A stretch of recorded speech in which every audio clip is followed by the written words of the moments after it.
తర్వాత బుచ్చిబాబు గారితో కూడా మీరు చేస్తున్నారు కదా మూవీ. అవునండి, అవును. రామ్ చరణ్ గారి మూవీ, ఇంకా పేరు బయటికి చెప్పలేదు వాళ్ళు. సో ఆ మూవీలో బాబు గారికి రీసెంట్గా పరిచయం, ఒక స్కెడ్యూల్ అయింది. మళ్ళీ 5th నుంచి నెక్స్ట్ ఈ మంత్, కమింగ్ మంత్ నుంచి వరుసగా 15 రోజులు ఉంది.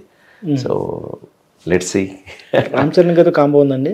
ఒకసారి పరిచయం చేశారు మిత్రుడు సత్య, కమెడియన్ ఉన్నాడు కదా సార్, వీరు మైమ్ గురువు అండి.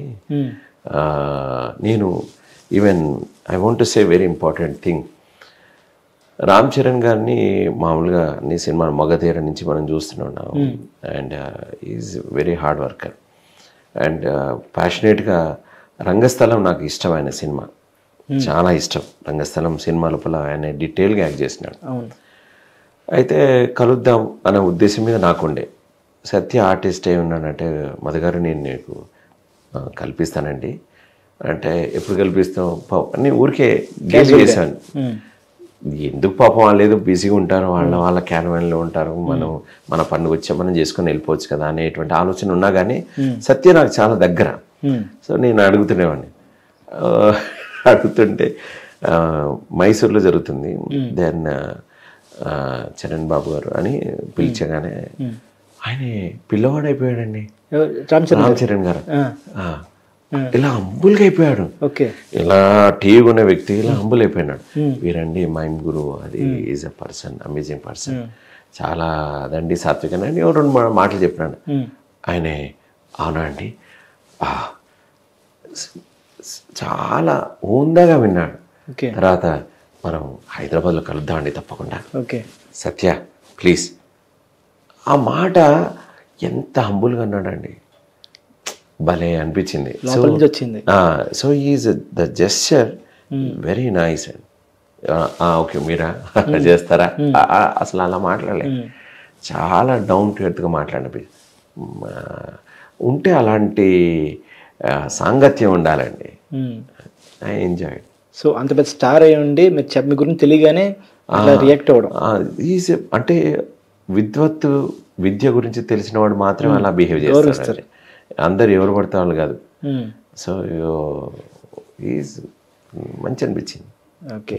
సో అట్లాగే రామ్ చరణ్ గారు చెప్పారు కాబట్టి చిరంజీవి గారి గురించి కూడా మీరు అన్నారు ఒక ఇంటర్వ్యూలో, వరల్డ్ రికార్డు, సో ఆయనకు అవసరం లేదు, చాలా ఎన్నో వరల్డ్ రికార్డ్స్లో అలా కామెంట్స్ చేశారు దాని గురించి. అంటే Guinness book of world record Chiranjeevi గారికి వచ్చింది కదా, మీ అభిప్రాయం అన్నారు. చిరంజీవి గారు ఈజ్ మనకి తెలుగు వాళ్ళ హృదయం లోపల ఎక్కడో ఉన్నారు. గిన్నీస్ బుక్ వరల్డ్ రికార్డ్ అనేది వచ్చింది అనుకోండి, సంతోషమే, రాకున్నా సంతోషమే. వస్తే వచ్చిందని ఒక బయోడేట్లో యాడ్ అవుతుంది, రాలేదనుకోండి ఏం కాదు, దాని పెద్ద విషయం కాదు.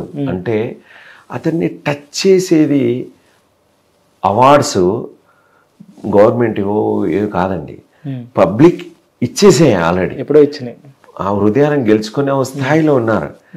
ఇంకా ఆ స్థాయి మించిన తర్వాత ఏమొచ్చినా కానీ వచ్చిందా అని నవ్వుతాం, ఆనందపడతాం అంతే. పెద్ద ఎక్సైట్మెంట్ ఫీల్ అయ్యేంత కాదు, ఎందుకంటే చిరంజీవి గారిని చూస్తేనే ఎక్సైట్మెంట్ అవుతారు, చూడడమే ఎక్సైట్మెంట్గా ఫీల్ అవుతారు. అవార్డు వాళ్ళు ఆయన ఇప్పుడు మనమే అతన్ని అంత చూడాలనేటువంటి ఒక థాట్లు ఉన్నప్పుడు అవార్డ్స్ వస్తే వచ్చిందా అని ఆనందమే ఉంటుంది, కానీ చూడడంలోనే ఎక్సైట్మెంట్ ఉంటుంది. అవునండి, ఆయన డాన్స్లో కానీ ఆయన ఎక్స్ప్రెషన్స్లో కానీ మీరు చెప్పినట్టు మైమ్ ఆయన కనబడుతుంది, expression grace. He created his own trend అండి. ఇప్పుడు రజనీకాంత్ గారు ఒక స్టైల్ని క్రియేట్ చేశారు. ఇప్పుడు మామూలుగా అని ఒక అనరండి, కానీ అలా అని మెప్పించారు. అంటే దానిని శైలి క్రియేట్, తనదైన శైలి, ఒక శైలి క్రియేట్ చేయడం it's not a joke. Okay. ఇప్పుడు మామూలుగా రజనీకాంత్ మాదిరిగా సార్ మాదిరిగా మనం ఇంట్లో పనులు చేస్తామా, కళ్ళద్దరు అలాగే పెట్టుకుంటాం, మరి ఎందుకు మనం ఇష్టపడుతున్నాం? It's a fantasy. వాళ్ళు ఒక ఎరాని క్రియేట్ చేసినారు.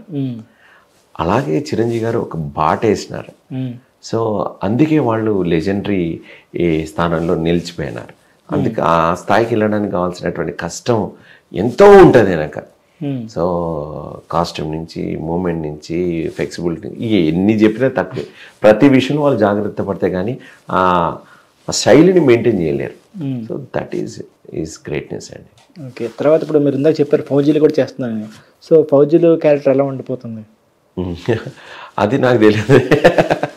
సో ఈ ప్రభాస్ గారితో చాలామంది యూత్ వాళ్ళందరూ ఎంత గొప్పగా ఫీల్ అవుతున్నారంటే, ప్రభాస్ అని చెప్పగానే ఒక్కొక్కరు జిగేలని ఫీల్ ఉందండి. నిజంగా చాలా వైబ్ ఉంది.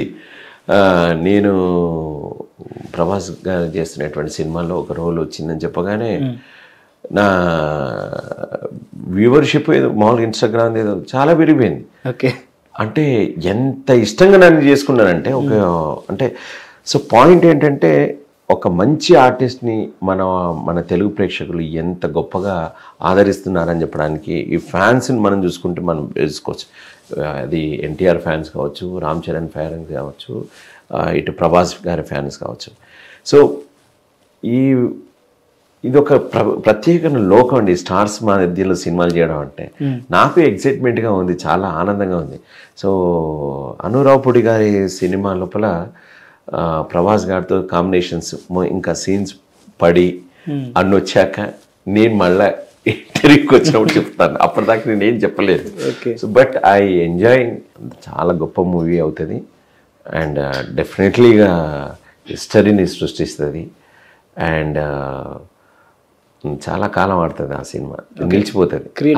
అలాంటి సినిమా రాబోతుందని మాత్రం ఖచ్చితంగా చెప్పగలుగుతాను. ప్రభాస్ గారు నటించబోయేటువంటి దిస్ అప్కమింగ్ హిస్ ప్రాజెక్ట్ అనురావుపూడి దర్శకత్వం లోపల తెలుగు ప్రేక్షకులకే కాదు, భారతదేశ ప్రేక్షకులందరికీ మంచి కిక్కినిచ్చేటువంటి, మంచి అనుభూతినిచ్చేటువంటి, నిలిచిపోయేటువంటి సినిమా మాత్రం అవుతుందని ఖచ్చితంగా చెప్పగలుగుతాను. ఓకే, ఇప్పుడు ఈ లుక్ ఏంటి సార్? ఇప్పుడు బీఎడ్ పెంచారు, మన ప్రభాస్ గారి మూవీ. ఓకే సార్, ఇప్పుడు మూవీస్ చూశారు, మీరు సిరీస్ చేశారు, అన్నీ చేశారు కదా, వెబ్ సిరీస్ కూడా ట్రై చేస్తున్నారా? నేను ఏది నాకు వస్తూనే చేసుకుంటూ పోతున్నాను, అది ఏదైనా పర్వాలేదని. బట్ నాకు వచ్చిన అవకాశాలు ఇంతవరకు డేట్స్ క్లాష్ వల్ల మిస్ అవుతున్నాయి తప్పించేసేసి ఇది చేయాలి ఇది చేయకూడదని నేను ఎప్పుడు నిర్ణయించుకోలేదు. Whatever it's a good art form, I'm going for that. So ఆర్టిస్ట్గా మీరు ఒక లెంతీ రోల్ తీసుకుంటారా లేదా క్యారెక్టర్ ఇంపార్టెన్స్ బట్టి సెలెక్ట్ చేసుకుంటారా? ఇవాళ రేపులు అంతా దర్శకులు ఆల్రెడీ చాలా అభిప్రాయంతో వచ్చేస్తున్నారు మన దగ్గరికి. సో ఇతను ఇంతకుముందు ఒకడు జడ్జి చేస్తే వాడు జీవితాంతం జడ్జి, ఒక లాయర్ చేస్తే జీవితాంతం లాయరే, ఒకడు జూనియర్ అసిస్టెంట్ ఏదో ఉంటే ఇంకా వాడు అంతే. ఇంకా బాబు గారు అని ఒక డైలాగ్ ఉంటుంది, వాడు జీవితాంతం బాబు గారు. సో అట్లాంటి మూస పద్ధతులకి ఆర్టిస్టుల డైరెక్టర్లు వచ్చేటువంటి నవతరం ఉండేటువంటి వాళ్ళందరూ తీసేశారండి.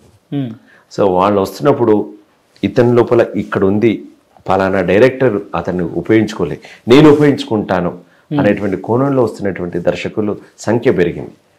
సో దాదాపు ఒక ఆర్టిస్ట్ ఆలోచించుకోవాల్సిన అవసరం లేకుండా ఆర్టిస్ట్కే ఛాలెంజింగ్ అయ్యేటువంటి రోల్స్ తోటి వాళ్ళే వస్తున్నారు. సో అలాంటి ఆలోచనలు ఇంతకుముందు ఉండేవి కానీ ఇప్పుడు చాలా తక్కువ ఉందండి.